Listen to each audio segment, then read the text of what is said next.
All right, in this section, we're going to talk about text, what we can do with text, how to make text, how to edit text, including how to make paragraphs and how we might edit those too.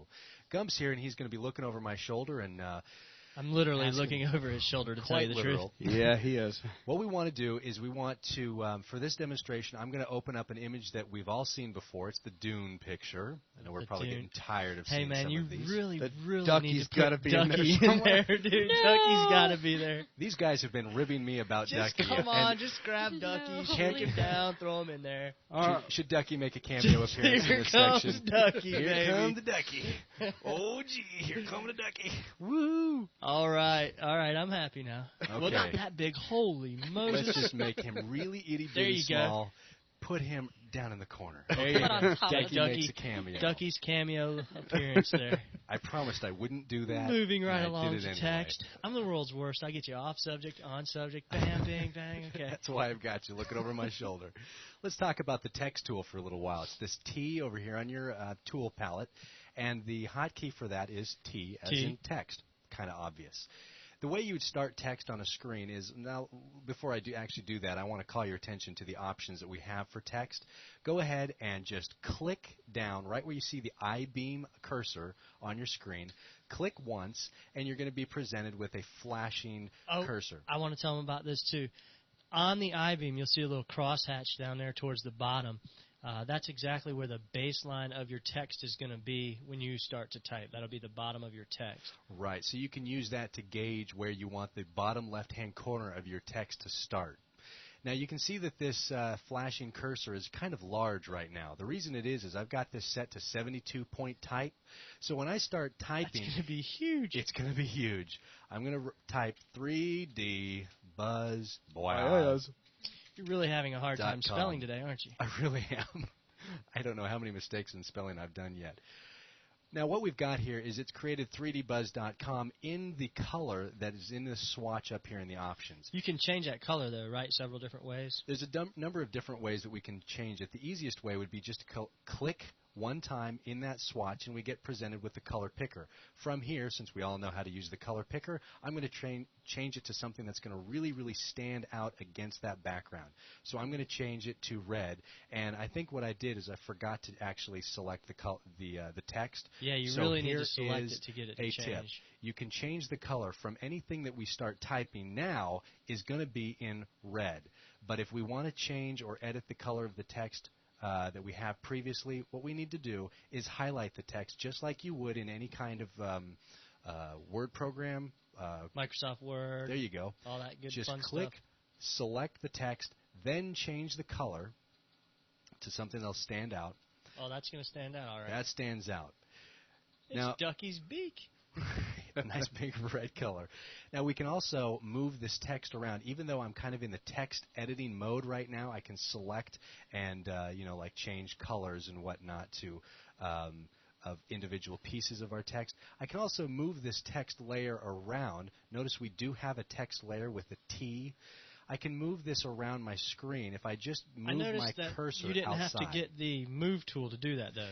If I pull my cursor far enough away from the text in any direction, it temporarily changes to the move tool, which allows me to conveniently move the text around, place it, and go right back to editing. So it's just kind of moving that layer around then. Exactly. Nothing major. Nothing fantastic there.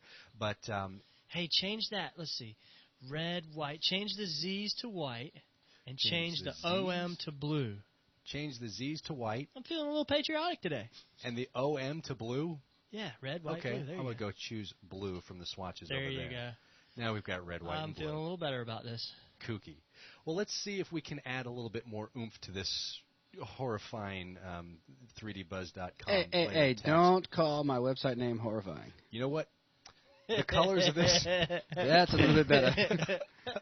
are extremely horrifying. Let me add www in front of that just so we can. There is one member on 3D Buzz that is actually very, very kooky. Guy goes by the name of Rookie. Uh-oh. Scary little fella that guy is, I tell you. Uh-oh. Hey, can't even spell his own name. A.K.A. Kelly Romeo, I ain't pretty to look at. That's me. Thank you, ladies and Not gentlemen. Kel E. Kel E, the male version. So we have 3dbuzz.com. Back to business here. He's really having the a hard D in time there. today, folks. And it is getting a little late. Not very late, but a little. Late enough for me. Let's try something else. We've got our baseline here. It's a nice horizontal line. Let's try having some fun by warping the text. Up here in the options, we've got the ability to warp our text. By clicking on this little box, we bring up our warp text dialog. If I can change my style, and click on this thing, you can see there's lots of different types of warps that we can do. I'm going to just choose the arc right now, and it's positioned to horizontal. I'm spent. That's too much fun for me, dude. That's it. As I change the bending to either a negative number or a positive number, I change the bend of the arc, and I can actually change the horizontal distortion or the vertical distortion. That's excellent for logos and things like that. Really good for logos and creating that Indiana Jones kind of look, that swoosh. Hey, it looks like 3dbuzz.com's coming from over the dune there. Hey, we could have some fun with that. That's Throw some motion blur on that puppy. And we can do things like bulge, even some inflate, and squeeze. So you can have all sorts of fun with these things. Go ahead and play with them. You can do these either horizontal or vertical. And that's the warp text tool? The warp text up there tool. by the color picker there. Right next to the color swatch there. Gotcha. So I'm going to say cancel to that and go back to the boring old flat 3D Buzz because I want to show that you can actually change the... You're really ripping on this old 3D Buzz thing today, aren't you there, Kelly? Yes.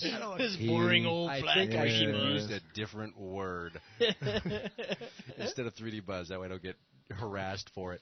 I can change the orientation of the text on screen by clicking this little button next to the first option that we have. It changes the text orientation from a horizontal to a vertical. Kind of wacky, right? Might want to shrink down your text size just a little bit so you Let's don't do that. lose your and this works in text reverse off the here. screen. So I'm going to drop the text size here from this little menu down to something more like, a little bit bigger than 24, maybe 48, and move that down there. We also have some other options. We can select the text and change the font type from the first menu here. And if you've had any time spent in a word processing program, this is pretty basic stuff. Some fonts give you bold, italics. Okay, so the first option over there is the horizontal to vertical text, and then you choose that little arrow there, and that changes your font type. Font type. Then it goes into the style of the font, italic, bold, stuff of that nature. Correct. Then size. We can change the point size of our type there. Now, I'm interested in this smooth thing over there. Does that have to do with the pixels going around the text or anti-aliasing or something of that nature? Exactly. These are the different anti-aliasing modes that we can use here, the sharp, crisp, smooth, and strong. To really focus on what that's doing, I'm going to have to zoom in really close to maybe the B here, and I'm going to use the marquee drag so we can take a close look at, actually I want to do it for the 3 because that has a nice round edge. We can really see what's happening. When I go back to the text tool and change between smooth and let's say crisp, you can see a little bit has happened. Let me change it to none real quick. We'll start from there. Oh, that really When steps. I say none, we have zero anti-aliasing. And zero anti-aliasing, you could kind of think of it as like a little teeny gradient at the edge of our letter, okay? Come on, change it back. That's really ugly. That is ugly. Let's change it over to sharp, and you can see that we get a bit of anti-aliasing or this little gradient. It's a smooth transition. It's easier on our eyes, and it blends better inside your image. And so we can change this to like crisp. You don't see a whole lot there, but when I go to strong, you can kind of see more of an anti-aliasing. Really, really helpful if you're using small text. I'm going to go ahead and bump back out. If you have small text in Photoshop, like anything under 14-point type, it's going to be difficult to see.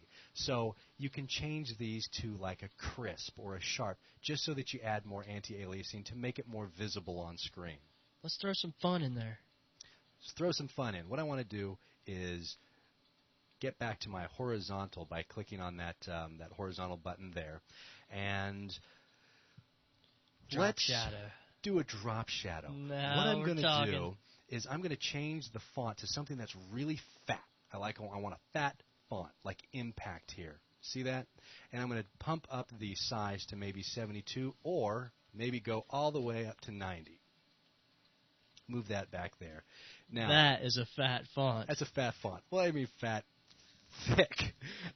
We just say thick font so that we can really see what's going on in the middle.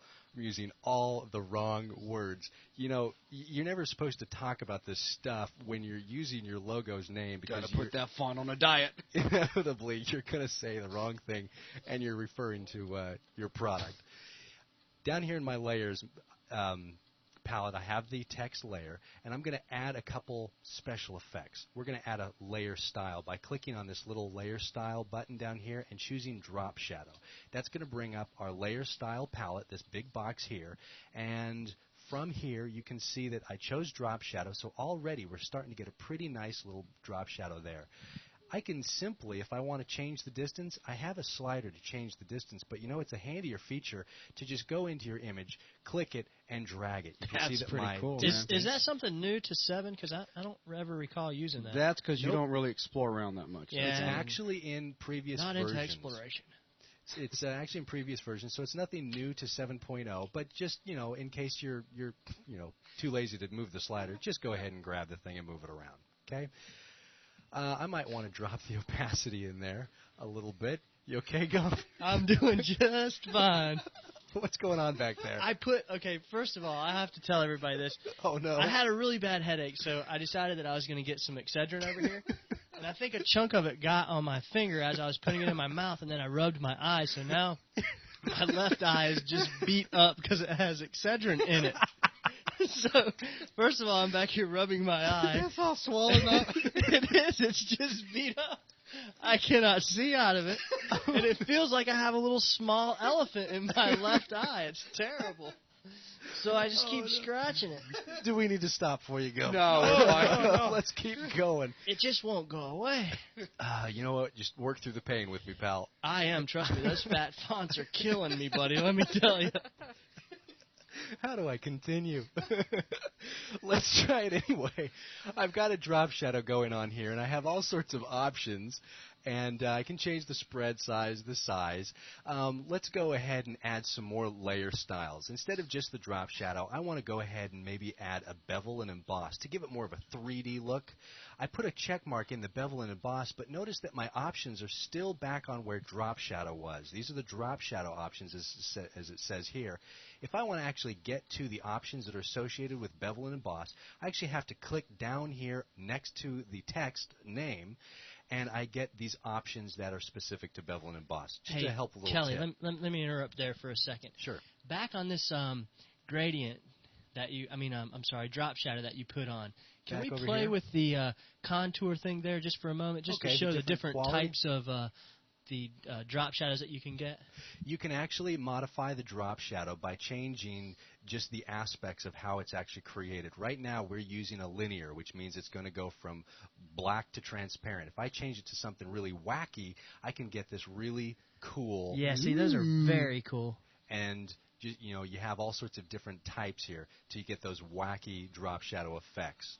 Very nice. Good point, Gump. Thanks for bringing that up. Sure, man. You I go just back like to it. those linear. Hey, there's so many different options, and there's no way to teach you all of them. So I encourage you to get in here and play. It's the only Just real trying way to learn. explore more is all. There you go. Okay, I'm going to add that bevel and emboss. We've got kind of a 3D look to 3dbuzz.com, and I can increase the depth size. I can, instead of using an inner bevel, I can use an outer bevel or a pillow emboss to kind of make it look like it's pushed in. I'm going to go ahead and stick with a outer bevel. Now I'm going to go back to inner bevel there. Changing the depth. We can adjust the size a little bit here. Oh, that's pretty nifty. Kind of soften up that as we change the size, so it kind of gives more of a balloony effect. And maybe even create a satin overlay, but just drop the opacity down. It actually creates the look of satin, very soft, smooth look. I'm going to drop the opacity of that and maybe even do a color overlay. Now, currently it's set for red, but I'm going to just go maybe throw a blue on there, and it really has the effect of completely overhauling the text. Maybe even a no.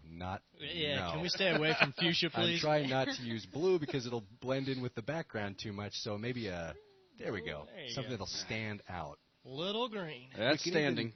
We can even put a gradient overlay over this thing. Doesn't have much of effect right there, so let's try. Well, my gradient overlay was working just fine for me earlier. So I know, and my eyeball was working just great about 30 minutes ago. But as you can see, you have lots of different options for adding cool effects to text as well as to other things in other parts of your image. But it really is fun to play around with text with that. I'm going to go ahead and say OK to that and introduce you to some paragraphs. Now, just quickly, though, look at all the effects that we've added to 3D Buzz. We've got the drop shadow, the bevel and emboss, the satin, and the overlay. Now, isn't this where you can turn off the effects one by one or turn them off as a whole? I can turn off all of the effects as a whole by clicking this little icon, the eye, next to effects. Everything goes away, and we're left with what we started. I can turn those effects back on and just hide the visibility of the ones that I want, and eventually, if we hide all of them, we're going to get back to our original. So yeah, that's a way we can turn them all off and turn them all back on. Cool? Looks pretty nifty. Let's try creating Sorry, I'm back here with this big towel wrapped around my eyeball at the present time. Getting first aid by Angie. Thanks, Angie. Let's go ahead and change our text to a black. You know what? I'm going to go ahead and just click on black in my swatches so I make sure that I've got total black. I can do that even with my color picker open. Just choose black and say OK. I want the next part of my text to actually type in black. What I need to do here, oops, I actually did that before I wanted to. What I need to do here is create a text area. Don't get ahead of yourself now. Getting Slow ahead. down. It's all right. What I want to do is create a text area so that I can actually type a paragraph in. The way we did this up here was to just click on the screen and start typing, which is good if we want to create 1 or 2 rows of text. Of course, you can actually hit your Enter key on the keyboard to create a carriage return. But if you want to do a large section of text, this is a better option. Click on the screen, hold your mouse button down, and drag out, kind of like a marquee selection tool would, drag out a text area. When you release, you're going to get these the transform handles again, and our blinking cursor starts up in the upper left-hand corner. Now, right now, my text is set for 90, so my blinking line is huge. I'm going to drop that down to something more manageable, like 24.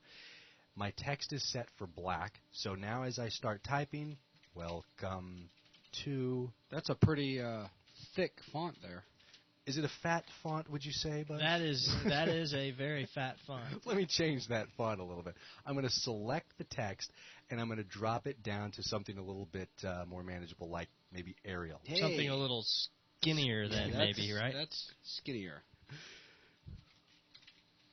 Just razzing you, Kelly. Photo. See, I cannot type. Shape. They should make it to where keyboards shock you, like every time you spell something. Maybe to actually learn how to type here. I'm going to say blah. Man, you'd be the best spelling person alive. No, Kelly would be laid out. We'd be giving him CPR right now. No, he wouldn't. Well, that's true. Whoa, that looks like it hurts. Just pour some acetylene on it. It might do That's something. right. Blech. There we go. So I've got blah, blech, blah, blah, blech. Okay? I'm going to copy that right there. I can either go up to my edit menu and choose copy, or my favorite, Control-C on the keyboard. I'm going to copy this piece of text, jump over to the end, push the space bar, and paste using Control-V or edit Control-V. Okay? And I'm going to do this a couple times just to kind of create a Greek out the text of what would be a paragraph. Okay? Just so I can illustrate these next couple points. You can see these handles are like transform handles. These should be nothing new. We've kind of discussed these a little bit before. I can grab the corners and actually change the overall shape of my paragraph and stretch them up and down, whatever. Okay. But, you know, I have a whole bunch of options specific to the paragraph or to the characters inside my paragraph that we haven't actually seen before. Do you know there's a new palette? Well, not a new palette for Photoshop 7, but there's a palette that you don't see over here with our normal palettes. It's the Character and Paragraph palette, and you can actually find that by clicking this button next to the Warp text. Click that button, and you're presented with a whole new palette. As if this wasn't enough, yeah, there's more. We have character and paragraph. You can also get to that character palette there by going to Windows and down to character. You see those down there in the have it. windows? You can also get those by going down here. So I can switch between paragraph and character in case I close that down and I want to open that up. Okay, let's look at characters real quick. You're going to see a lot of the same things in the character palette as you do up here in the options. Things like the text size is just the exact same thing as the text size here. You can see the anti-aliasing, same thing. Let's take a look at some of the things you might not see up in the options, like this kerning. Kerning is the distance between text or between letters in So it's not the distance between individual words, it's actually the distance between individual letters of the word. Thank you for specifying that. Yes, it is. I'm going to go ahead and put my cursor in between the T and the O in Photoshop and drop down the kerning and add something in a positive number like maybe 200 just to really see the effect. As I do that, you can see that there's now a space between the T and the O. You can even go ridiculous amounts by actually highlighting that and putting in like 800, and you can get a wider gap. There's also another way that you can add kerning in between individual letters, and it is by choosing in between the letter and holding the Alt key and then pressing the right arrow key. Hold the Alt key and press the right arrow key, and you can that's very just nice. change these numbers. And actually notice what's happening in the kerning. Our numbers are changing as I hit the right arrow key. Good one. Good That's one. out of my secret little gump box there, Kelly. That's the smallest little box I've ever seen. I wonder if that's documented anywhere. I'm going to change that back to 0. Very nice. And just like the kerning, we have something that's called leading, which is the distance between two rows of text. See, between Photoshop and the first line of blech, okay, we can actually increase the amount of space in between there by changing the leading. If I jump this up to like maybe 72 points, you can actually see I've added space between the selected layers there, or the selected rows of text. Well, obviously, let's maybe drop that down to 18, and we can see we've got a little bit less than normal. I think I'm just going to go back to auto and let it reset itself there. So while we're talking about lines of text, can we go ahead and tell them how to select maybe an individual word, then an individual line, so on and so forth? Good one, good one. If you want to select, should we start with an individual word? Let's start with that. There you go. If you want to select just an individual word, instead of actually clicking and dragging, you can just double-click. And it will look at that word and look for the nearest space, and it will select it. So just simply double-clicking on the word Photoshop selects the whole thing. Now, if I want to select an entire line of text, I would triple-click. Click, click, click. Grabs the whole entire line, just so that you can quickly edit, delete, whatever. If I want to grab the entire paragraph, it's a quadruple click.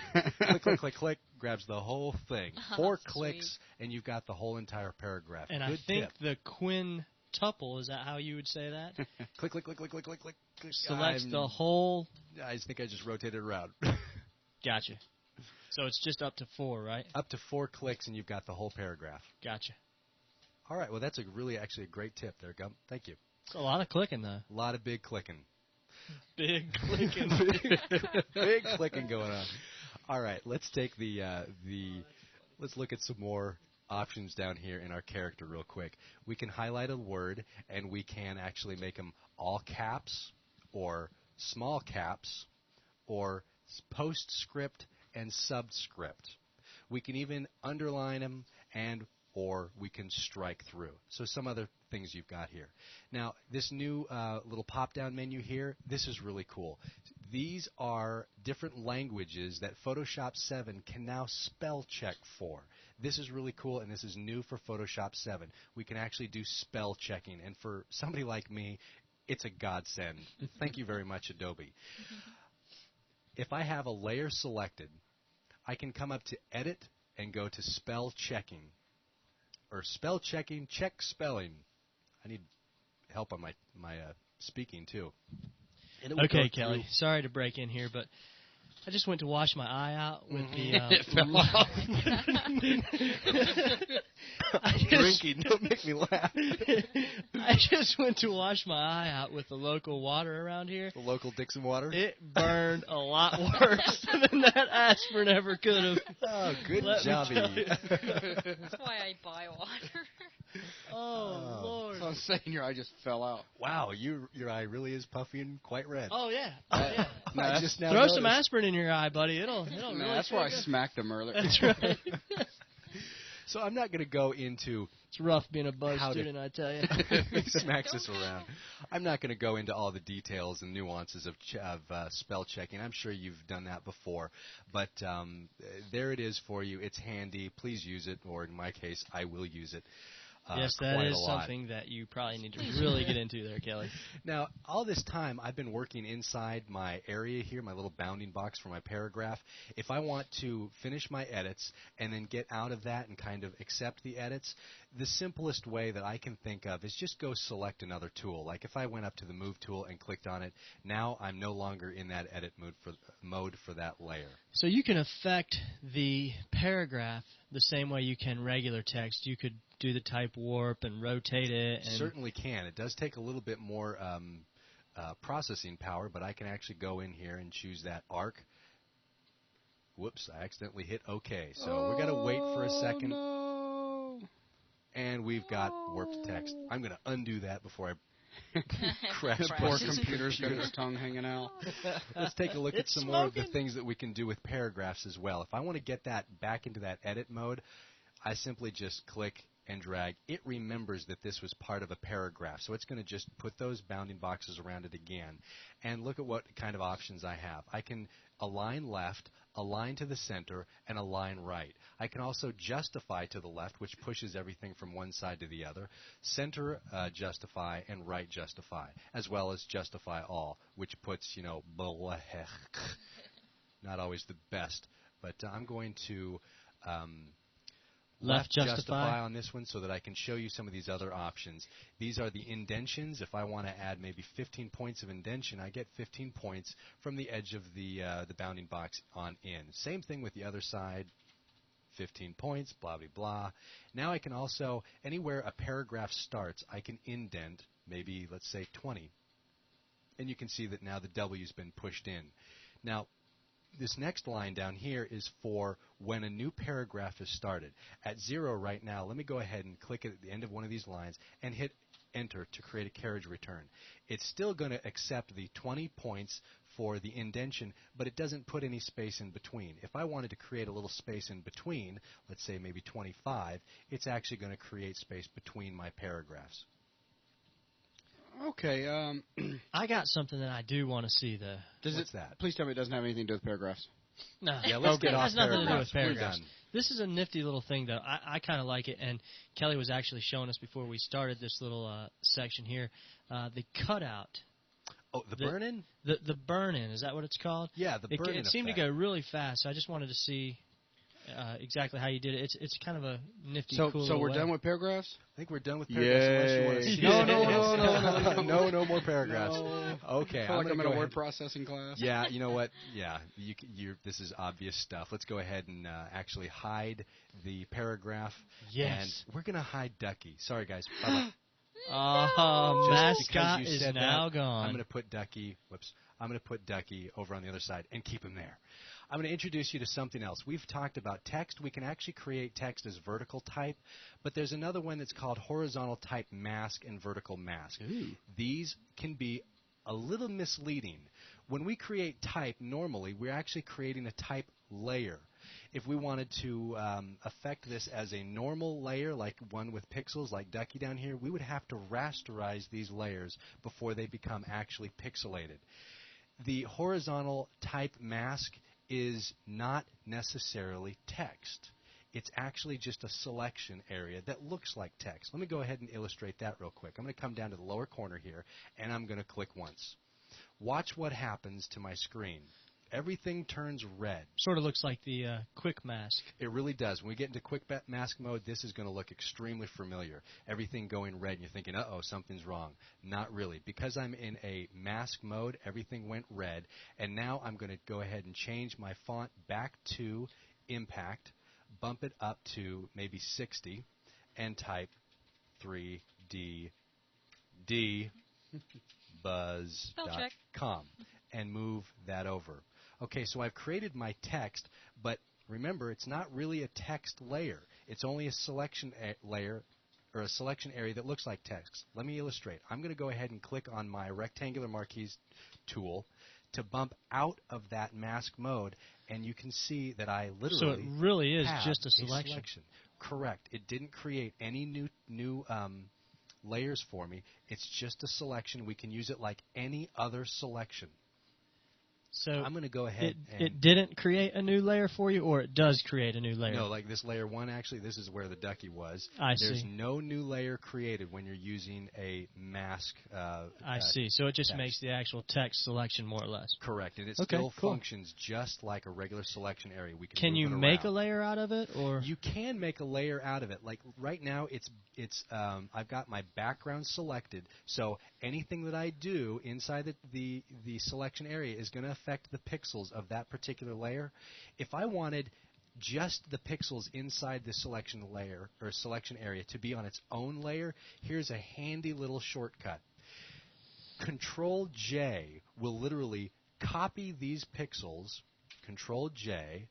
It will create a new layer and paste those pixels right on. I'm going to turn off my background layer so that you can see I've actually got those pixels copied, created a new layer, and pasted on there. Gotcha. You could have done the same thing through the old edit, copy, paste, create so you new pretty layer. much want to have your text and then move it exactly where you want to leave it before you go through this process. Because if you were to move that layer 3, which is where it says 3D Buzz now, it is... See how we're getting that? There you go. Yep. So we want to make sure that it's right back where it was. So I'm going to edit or delete that last move there so it's right in there. You can't see it because, of course, it looks exactly like the layer underneath it. But let's go into the image, adjust, and come down to hue saturation. And I'm not interested in changing the color or even interested in changing how much of that color, but I am interested in changing the brightness. So I'm going to lower the lightness. Oh, now it really stands out. And now you can see that it's standing out. I'm lowering the value of all of the pixels on that layer. Pretty cool. By just dropping the lightness. And I don't need too much for this effect, just a little bit. And I'll say OK, just to make it stand out from the background a little bit more. On that layer 3, I'm going to actually rename that layer to text. I'm going to go in and add an inner shadow from my layer styles. I'm going to create a inner shadow, which brings up my layer style. Wow, that looks and good, just like it is. you can see that it just creates that shadow. I'm going to just say OK to that because I kind of like that the looks defaults. Good. Now it makes it look like it's burnt in to the image itself. Awesome. So up there at the top where it has 3dbuzz.com, it kind of more or less gives it that bevel and emboss. Is that what it was? And then down at the bottom, we've kind of burned it in. So the top one stands out, and the bottom one kind of sinks into that dune. Inside. Absolutely. Nice. Yes. Nice. All right, well, say goodbye to Ducky, guys. All right, I think that pretty much wraps it up for our text section, huh? Bye, Ducky. All I right, think so. Thanks, guys.